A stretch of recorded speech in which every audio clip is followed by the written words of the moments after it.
Pass tax நேயர்களுக்கு வணக்கம்.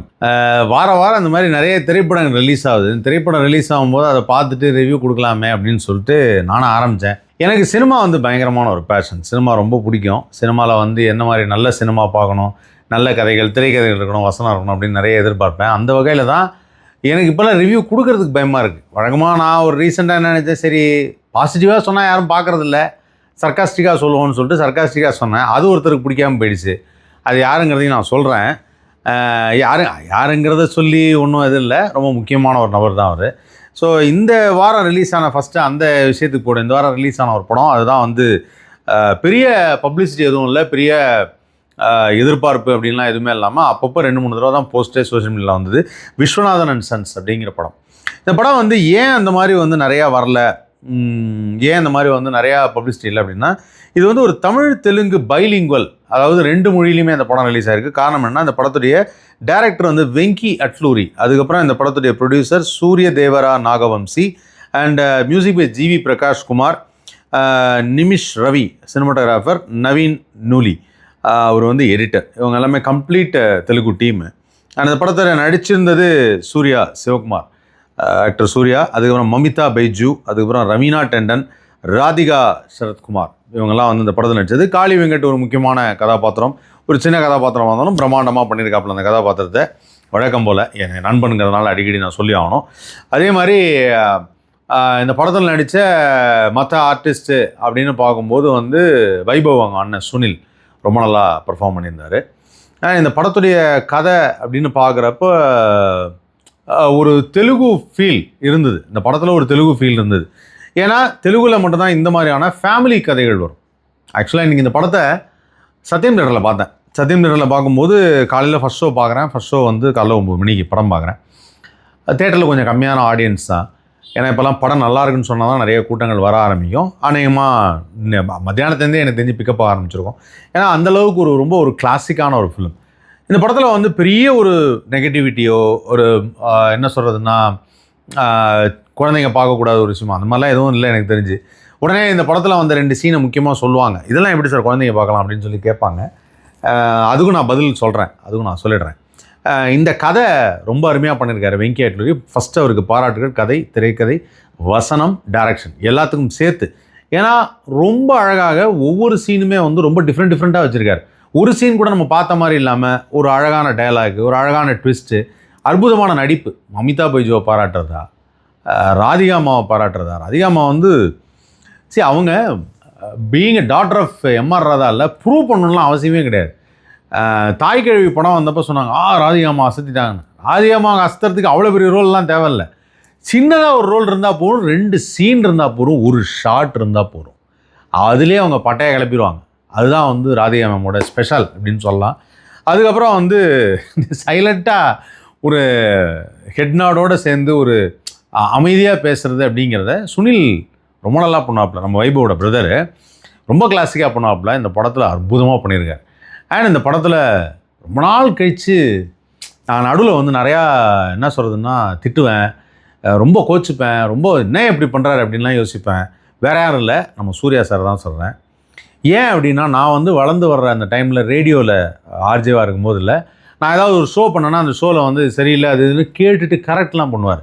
அந்த லெவலுக்கு எனக்கு சூர்யா சார் நல்ல பழக்கமாக இருந்தார். அப்போது அண்ணன்னு கூப்பிட்டு பழக்கம். அவருடைய தம்பி கார்த்தியனன்னு நான் அண்ணன் தான் கூப்பிடுவேன். உரிமையோடு பழகக்கூடிய ஒரு அற்புதமான மனிதர்கள் 2 பேருமே. இந்த படத்தில் ஆக்சுவலாக பார்த்தா அது ரியல் கேரக்டராக சூர்யா என்ன பண்ணுறாரோ, கல்விக்காக எவ்வளோ தூரம் உதவி செய்கிறாரோ, அதை ஒரே ஒரு சீனில், ஒரு ஷாட்டில் அதை வச்சுருந்தாங்க. ஜார்ஜ் அந்த ஷாட் நடிச்சிருந்தார். அந்த கல்விக்காக உதவி பெறக்கூடிய அந்த கேரக்டரில் ஜார்ஜ் நடிச்சிருந்தார். அதுக்கப்புறம் சூர்யா சார் அந்த ஒரு பெரிய பிஸ்னஸ் மேனாக அந்த படத்தில் வராரு. அவ்வளோ பிரமாதமாக இருந்ததுங்க, கண்ணில் தண்ணி வந்துச்சு. அதான் ஆக்சுவலாக என்னென்னா, இந்த சூர்யா அவர்கள் தான் இன்றைக்கி அந்த ஒரு ஃபவுண்டேஷன் வச்சு அவ்வளோ குழந்தைகளுக்கு நல்லது செய்கிறார், அவ்வளோ பேருக்கு கல்வி உதவியெல்லாம் செய்கிறார் அப்படிங்கிறது பல பேருக்கு தெரியும். அவர் எந்த விதமான எதிர்பார்ப்பும் இல்லாமல் தான் அதை செய்கிறாரு. ஆனால் அதை ரொம்ப அழகாக ஒரு சீனில் உணர்த்திட்டார். அதுக்கு hats off to Venky Atluri.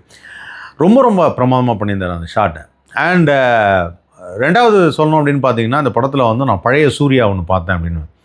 ஏன் ரொம்ப நாள் கழித்து இந்த படத்தில் நான் சூர்யா சாரை திட்ட மாட்டேன். திட்டுறதுனா உரிமையோடு திட்டுறதுனே வச்சுக்கங்களேன். ஏன்னா எனக்கு ஒரு கோவம் வரும். நம்ம தமிழ் சினிமாவில் வந்து ஒரு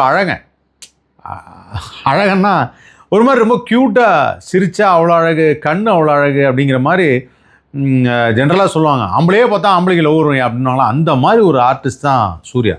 அவ்வளோ பிரமாதமான ஒரு ஆர்டிஸ்ட்டு. ஆனால் அவர் என்ன பண்ணார்னா, ஏதோ ஒரு படம் வந்து போலீஸ் ஆஃபீஸராக நடித்தார் தான், சிங்கம் தான். அதை ஓப்பனாக சொல்லிடுறாங்க, சிங்கம் தான். இந்த சிங்கம் படம்லாம் நடிக்கும்போது அப்போல்லாம் பேசிட்டு தான் இருந்தேன், நல்லா தான் இருந்தது. அந்த படத்தில் போலீஸ் ஆஃபீஸர்னால வெறப்பாக வந்தார். அதுக்கப்புறம் என்ன ஆச்சுன்னு தெரில, எல்லா படத்துலையும் அவர் வெறப்பாகவே இருக்கிற மாதிரி எனக்கு ஒரு ஃபீலிங்காக இருக்குது. இறங்கியே வரமாட்டேங்கிறேன். அந்த கஜினி அதிலலாம் ஒரு சூர்யா வரல, அப்புறம் அந்த பிதாமகனில் ஒரு சூர்யா வருவார், அந்த மாதிரி ஒரு சூர்யாவை இறங்கியே வரமாட்டேன்ட்டாரு. அது எனக்கு பார்க்குறப்ப என்னடா சிரிக்க மாட்டேங்கிறாரே, என்ன வெறப்பாகவே இருக்கிறாரே அப்படின்னு இருக்கும். பத்தாவதுக்கு போன படம் வேறு கருப்புன்னு நடித்து இன்னும் வெறப்பாயிடுச்சு. என்ன இவ்வளோ வெறப்பாக போட்டு அவர் கறிக்கட்ட மாதிரி ஆக்கிட்டீங்கன்னு. ஏன்னா சூர்யா அப்படின்னாவே அது சாம் அண்ட் யங், ஒரு சுட்டியான, ரொம்ப ஒரு பெண்களுக்கு பிடித்தமான, இப்படி தான் பசங்க பிஹேவ் பண்ணணும் அப்படிங்கிற மாதிரியான ஒரு டிக்னிஃபைடான ஒரு கேரக்டர் தான் சூர்யா. அந்த சூர்யாவை நீண்ட நாள் கழித்து இந்த படத்தில் பார்த்தேன், விஸ்வநாதன் அண்ட் சன்ஸில். அதுக்காக அந்த டோட்டல் டைரக்ஷன் டீமுக்கும் ப்ரொடியூசருக்கும் வந்து ஹேட்ஸ் ஆஃப். உடனே பாதி பேர் சொல்லுவாங்க, நீங்கள் ஒரு தெலுங்கு பீப்புளை வந்து ஆதரிக்கிறீங்க அப்படின்வாங்க. இங்கே நான் தமிழன் தான், ஆனால் இருந்தாலும் வந்து ஏன் ஆதரிக்கிறேன்னா, நல்லதை யார் செஞ்சாலும் அவங்க சூப்பர் தான் எனக்கு தெரிஞ்சு. அது being into Telugu film industry ரொம்ப ரொம்ப சந்தோஷம் சார், இப்படி ஒரு அருமையான படத்தை கொடுத்ததுக்கு. இந்த படத்தை நான் அருமைங்கிறேன். உடனே எல்லோரும் பார்த்துட்டு வந்து ஆமாம் இவன் சொல்லி கிழிச்சிட்டான் அப்படின்னு சொல்லிட்டு ஒரு பக்கம் வந்து பேச ஆரம்பிப்பாங்க. நெகட்டிவாக எனக்கே கமெண்ட் போடுவாங்க. அதை பற்றிலாம் நான் ஒரி பண்ண விரும்பலை. ஏன்னா இந்த படத்தை பார்த்த சந்தோஷத்தில் நான் இருக்கேன். அவ்வளோ அருமையான ஒரு படங்க, பிரமாதமான படம். கதை வந்து விஸ்வநாதன் சன்ஸ் ஒரு கை குழந்தையோடு வரக்கூடிய சூர்யா, கை குழந்தை எப்படி அப்படிங்கிறத நேற்றே படம் பார்த்துருப்பாங்க, நிறைய பேர் சொல்லியிருப்பாங்க. அதனால் சொல்கிறேன், ஒரு சரகேட் ஃபாதராக வரார். Surrogate father, surrogate baby. Surrogate பேபினா கல்யாணம் பண்ணிக்கல, ஆனால் ஒரு குழந்தைய வந்து ஃபாரின்லேருந்து போய் ஃபெர்டிலிட்டி சென்டர் மூலிமா வந்து ஒரு வாடகை தாய் மூலிமா வந்து குழந்தைய பெறுறார். அப்படி அந்த குழந்தைக்கு ஒரு சின்ன ப்ராப்ளம் வருது. அதுக்கு மதரோட பிளட்டு வந்து வேணும், மதர்கிட்டேருந்து ஒரு சர்ஜரி ஒன்று பண்ணணும் அப்படிங்கிறாங்க. அதுக்காக போய் அந்த மதரை தேடி போகிறாரு, மதரை தேடி கொண்டு வந்துடுறாரு. அதான் Mamitha Baiju. Mamitha Baiju was awesome acting. அதாவது கொச்சையாக தமிழில் சொன்னால் நாசம் வண்டிங்க அப்படின்வாங்கல்ல, அந்த மாதிரி இருந்தது. பிரமாதமாக பட்டையை கிளப்பிட்டாங்க. அது மமிதா பைஜோட கேரக்டரு. அதாவது சினிமாவை பொறுத்த வரைக்கும் வந்து பார்த்திங்கன்னா, ஒரு படத்தை பார்க்கும்போது அது ஒரு காதலாக இருந்தால் நமக்கு காதலிக்கணும்னு தோணும். அதாவது ஹீரோவுக்கு ஹீரோயின் மேலே காதல் வருதுங்கிற மாதிரி உட்கார்ந்துருக்க ஆடியன்ஸுக்கும் அந்த ஹீரோயின் மேலே வந்து ஒரு காதல் வரணும். அப்போ தான் அந்த காதல் எடுத்த விதம் நல்லா இருக்குன்னு அர்த்தம். அது இந்த படத்தில் ரொம்ப சூப்பராக பண்ணியிருந்தாங்க. உண்மையாகவே இப்படி இருந்தது. அண்ட் இதில் வந்து ஒரு ஏஜ் டிஃப்ரென்ஸ் உள்ள அந்த ரெண்டு கேரக்டர், அதுதான் பெரிய இது. ரொம்ப அழகாக அதை ஸ்க்ரீன் பிளேயில் ஹேண்டில் பண்ணியிருந்தாங்க. இவருக்கு வந்து ஒரு 40 வயசுக்கு மேலே, அவங்களுக்கு வந்து ஒரு 22 வயசு. அந்த ஏஜ் டிஃப்ரென்ஸ் தான் என்னால் உங்கள்கிட்ட நெருங்க முடியலன்னு சொல்கிறத வச்சே ஒரு அருமையான ஸ்க்ரீன் பிளே கொண்டு போயிருந்தாங்க. அந்த ஸ்க்ரீன் பிளே ரொம்ப நல்லா இருந்தது. அண்ட் இந்த படத்தில் நாசர், ஐயோ ரெண்டு சீன் தான் வருவார், ஒரு பாட்டு வருவார்.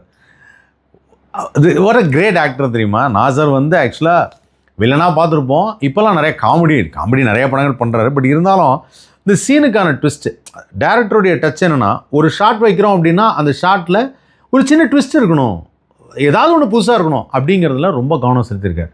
உண்மையிலேயே வந்து டேரக்டருக்கு மறுபடியும் பாராட்டு சொல்லிகிட்டே போகலாம். நிறைய இடத்துல கண்கலங்க வச்சார். அம்மா இறந்து போகிற சீனில் சூர்யா அழுகிற அந்த காட்சி, இது வரைக்கும் நான் நிறையா சூர்யா சாரோட படங்கள் பார்த்துருக்கேன். பட் இந்த படத்தில் அவர் அழுகிறது ரொம்ப எமோஷ்னலாகவும் ரொம்ப நேச்சுரலாகவும் இருந்தது. அதுக்கு ஒரு பெரிய பாராட்டுகள் சூர்யா அவர்களுக்கு. எப்படி எனக்கு தோணுச்சுன்னா, படம் பார்க்கும்போதில் யோ எங்கேயா போனேன் இவ்வளோ நாள் அப்படிங்கிற மாதிரி ஆயிடுச்சு. அதாவது என்னடா வாயா போயான்னு பேசுகிறேன்னு நினைக்காதீங்க. உண்மையிலே வந்து அது ஒரு அன்பு கலந்த கோவம்னு சொல்லுவாங்கள்ல, எங்கே போனீங்க இவ்வளோ நாள், சும்மா சிரிக்காமல் கொள்ளாமல் வெறப்பா அப்படின்னு நின்றுட்டு அப்படிங்குவாங்களே, அந்த மாதிரி இருந்தது. ஆக்சுவலாக அந்த படம் வந்து எல்லா கேர்ள்ஸுக்கும் ரொம்ப பிடிக்கும். மமிதா பைஜுக்காகவே ஒரு பெரிய ஃபேன் கிளப் உருவாக போகுது. அந்த லெவலுக்கு அவங்க கேரக்டர் ரொம்ப நல்லா பண்ணியிருந்தாங்க. அண்ட் ராதிகாமோட ஆக்டிங், ஒரு இடத்துல ரொம்ப அருமையான டைலாக், என்றைக்கு நீ என்னை அத்தைன்னு கூப்பிட்றியோ, அதாவது என்னை அத்தைன்னு கூப்பிடுவியோ அப்படின்னு கேட்குறப்போ, நான் பையனை கல்யாணம் பண்ணிக்கிறதுக்கு நீங்கள் அவனை கன்வின்ஸ் பண்ணிட்டீங்கன்னா நான் அத்தைன்னு கூப்பிட்றேன் அப்படிங்கிற இடத்துல, ஒரு இடத்துல அத்தைன்னு கூப்பிடும்போது அவங்களோட ஒரு ரியாக்ஷன் ஒன்று இருக்கும், மைண்ட் ப்ளோயிங். அதுதான் நான் சொன்னேன், சில பேருக்கெல்லாம் பெரிய பெரிய படங்கள் பெரிய கேரக்டர்லாம் கொடுக்கணும்னு அவசியம் இல்லை, சின்னதாக ஒன்று கொடுத்தாவே போகிறோம், அதுலேயே அவங்க ப்ரூவ் பண்ணிவிடுவாங்க. அந்த மாதிரி தான் அதில் நான் காளி வெங்கட் பற்றி ஏன் சடனாக சொன்னேன் அப்படின்னா, சின்ன ஜார்ஜ் வர சீனும் இப்படி தான், காளி வெங்கட் வர சீனும் அப்படி தான். ஆக்சுவலாக என்னென்னா, ஒரு ஷார்ட் நடித்தாலே அது ஒரு எக்ஸ்ப்ளனேஷனோட அக்செப்டன்ஸோட நம்ம பார்க்குற மாதிரி இருக்கும். அந்த மாதிரி ஒரு விஷயம். நான் வழக்கமாக சரி இதுக்கும் சர்க்காஸ்டிக்காக ஒரு ரிவ்யூ கொடுக்கலாம், இப்போல்லாம் நெகட்டிவாக கொடுத்தாங்கன்னா நிறைய பேர் பார்க்குறாங்க அப்படின்னு தான் நினச்சிருந்தேன். போன வாரம் வந்து ஒரு படம் ரிலீஸ் ஆச்சு, 2 படம் ரிலீஸ் ஆச்சு. அதில் ஒரு படம் வந்து பார்த்தேன், இன்னொரு படம் 2 படமே பார்த்தேன். 2 படமே நல்லா இருந்தது. 2 படமே மேக்கிங் ஆசம், நல்ல மேக்கிங். பட் ஆனால் இருந்தாலும் சர்க்காஸ்டிக்காக ஏதாவது ரிவ்யூ கொடுப்போம், அப்போ தான் அந்த படத்தை திரும்பி பார்ப்பாங்க அப்படிங்கிற மாதிரி நான் ஃபீல் பண்ணேன். என்னவோ ஏன் ரிவ்யூ கேட்டு நீங்கள் எல்லாம் படம் பார்த்து அப்படியே அது வந்து ஆஹா ஆதோனே ரிவ்யூ சொல்லிட்டாரு, அதனால் அந்த படத்தை நம்ம பார்க்கக்கூடாதுன்னு நினைக்கிற மாதிரி, அந்த படத்துடைய முக்கியமான ஒரு நபர் ஒருத்தர் வந்து உங்கள் எல்லாருக்கும் ரொம்ப பிடிச்ச ஒரு நபர், தெரிஞ்ச ஒரு நபர், அந்த படத்தில் முக்கியமான நபர் வந்து என்ன என் படத்தை பற்றி இப்படி பேசிட்டீங்க அப்படின்னு சொல்லிட்டு ரொம்ப கோபமாக ஒரு நிமிஷம் பேசினார். அவருடைய படத்துக்கெல்லாம் நான் நிறையா சப்போர்ட்லாம் பண்ணியிருக்கேன், அப்போல்லாம் அவர் திரும்பி பேசலை. நான் அவரை பற்றி பேர் சொல்ல விரும்பலை, அது போன வாரம் ரிலீஸ் ஆன படம், அது நீங்களே தெரிஞ்சுக்கோங்க. உடனே கேட்காதீங்க, உண்மையாக கால் பண்ணார், உண்மையாகவே கால் பண்ணார். எனக்கே ஆச்சரியமாக இருந்தது, ஆளே கம்மியாக தான் பார்க்குறாங்க, இல்லைன்னா அவரே கால் பண்ணுறாரு அப்படின்னு சொல்லி கால் பண்ணி பயங்கரமாக சொன்னார். நான் உங்கள் பெரிய ஃபேன் அப்படின்னாரு, எல்லாம் சொன்னார். ஆனால் ரொம்ப கோவப்பட்டார். ஆனால் அவர்கிட்ட நான் சொல்கிறதுக்கு ஒரு வாய்ப்பே கொடுக்கல அவர். நான் அவரை வாய்ஸ் நோட்லாம் போட்டு விட்டேன், கோச்சிக்காதீங்க இது வந்து நான் சர்க்காஸ்டிக்காக தான் சொன்னேன் அப்படின்னு சொல்லி. பட் இதனால் அவர் கேட்கல, அதனால் ஒன்றும் பிரச்சனை இல்லை. அதனால் இந்த வீடியோ யாராவது பார்த்தோன்னா அவர் பார்க்கும் மாதிரி இதை ஷேர் செய்யுங்கள், சரியா? அதில் அது பார்த்து தெரிஞ்சுக்கிட்டோம். Okay, coming back, Viswanathan sons, don't miss the film, போய் பார்க்கலாம். இந்த படத்தில் ஒரு பர்டிகுலர் காட்சி, அதையும் நான் சொல்லிடுறேன். பையனுக்கு 40 வயசு ஆச்சு, கல்யாணம் ஆகலை. ஆனால் அதே சமயத்தில் அம்மாவுக்கு வந்து ஒரு பையனை எப்போ கல்யாணம் பண்ணிக்கணும்னு கேட்டே இருக்கான். பையன் ஒத்துக்கல. அது ஒரு காரணம் இருக்குது, ஏன் கல்யாணம் பண்ணிக்கலங்கிறது ஒரு காரணம் இருக்குது. It's not about love or something. சின்ன வயசில் நடந்த ஒரு சம்பவத்தினால அவர் ரொம்ப அஃபெக்ட் ஆகி அதனால் கல்யாணம் பண்ணிக்கிறதுக்கு இஷ்டம் இல்லை அப்படின்னு சொல்கிறார். பட் அவருக்கு வந்து இந்த மாதிரி பெட்டியில் வந்து அவர் அடிக்கடி இந்த மாதிரி ஃபாரின் போகிறாரு, டேட்டிங்லாம் போகிறாரு அப்படின்னு சொல்லிட்டு அம்மாவே ஒரு விஷயத்தை கண்டுபிடிக்கிறாங்க. அதை பார்க்கும்போது பல பேர் என்ன நினைப்பாங்கன்னா, சே என்ன சார் இப்படி ஒரு சீன் வச்சுருக்காங்க அப்படின்வாங்க. பட் அதுக்கும் அந்த சீனை நீங்கள் பார்த்தீங்கன்னா அதுக்கும் எங்கிட்ட ஒரு சின்ன ஸ்டோரி இருக்குது. இதுக்கு முன்னாடியே திரு ஆர் பாண்டியராஜன் அவர்கள் ஒரு குறும்படம் எடுத்தார். அந்த குறும்படம் வந்து நிறைய ஃபெஸ்டிவலுக்கு போச்சு. அந்த ஃபெஸ்டிவலுக்கு போன அந்த குறும்படத்தில் ஒரு தாய்க்கும் மகனுக்கும் இருக்கிற ஒரு ரிலேஷனில் ஒரு மகனுக்கு ஏற்படக்கூடிய ஹார்மோனல் சேஞ்சஸ்க்கு அந்த தாய் என்ன பண்ணுறா அப்படிங்கிறது தான் அந்த குறும்படம். அதை உணர்த்தும் வகையிலும் அதை ரொம்ப அழகாக ஹேண்டில் பண்ணியிருந்தாங்க. ஆக்சுவலாக இது மாதிரி வேறு எந்த படத்துலையுமே ஹேண்டில் பண்ணதில்லை, ரொம்ப பியூட்டிஃபுல்லாக ஹேண்டில் பண்ணியிருந்தாங்க. ஸோ விஸ்வநாதன் சன்ஸ் வந்து இட்ஸ் எ கிரேட் ஃபிலிம். அந்த படத்தை மிஸ் பண்ணாமல் பாருங்கள். அண்டு சர்க்காஸ்டிக்காக நான் ரிவ்யூ கொடுக்கறதுக்குன்னு எதுவும் யோசிக்கலை. பட் இருந்தாலும் அதான் சொன்னேன், உரிமையோடு சொல்லணும்னு நினச்சேன்ல, சூர்யாவை சார் எங்கே போனீங்க இப்படி பல்ல கடிச்சு எப்பவுமே இருக்காதீங்க, எங்கே போனீங்க அப்படின்னு ஒரு ஸ்மைல் ஒன்று பண்ணுவீங்கல்ல, அந்த மாதிரி எப்பவுமே ஸ்மைல் பண்ணிட்டே இருங்க. ரொம்ப அழகாக இருக்கும். உங்கள் ஸ்மைலை பார்க்குறதுக்காகவும் அந்த சுட்டியான ஒரு சூர்யாவை பார்க்குறதுக்காகவும் ரொம்ப காத்திருக்கும். மற்ற படத்துலலாம் நீங்கள் கொஞ்சம் கான்ஷியஸாக நடித்த மாதிரி இருந்தது. பட் இந்த படத்தில் அந்த கான்ஷியஸே இல்லை, ரொம்ப அழகாக இருந்தது, ரொம்ப யதார்த்தமாக இருந்தது. எனக்கு எங்கேயோ போயிடுச்சு படம் பார்க்கும்போது. அப்படியே சிவகுமார் சட்டெல்லாம் சொன்னேன், சிவகுமார் சார் உங்கள் பையன் பிச்சுட்டாப்பில் அப்படின்னு அப்படிலாம் சொல்லலான் இருந்தேன். அந்த மாதிரி இருந்தது. கார்த்திகேயனை பார்த்து அண்ணே இப்போ சொல்லுங்கண்ணே எங்கள் அண்ணன் அப்படின்னு, அப்படி இருக்குண்ணே அப்படின்னு, அந்த மாதிரி ஒரு படத்தை கொடுத்துருக்காரு சூர்யா. ஸோ அதனால் நீண்ட நாள் கழித்து மறுபடியும் உங்களை உரிமையோடு கூப்பிடலாம். சூர்யா அண்ணே சூப்பர்.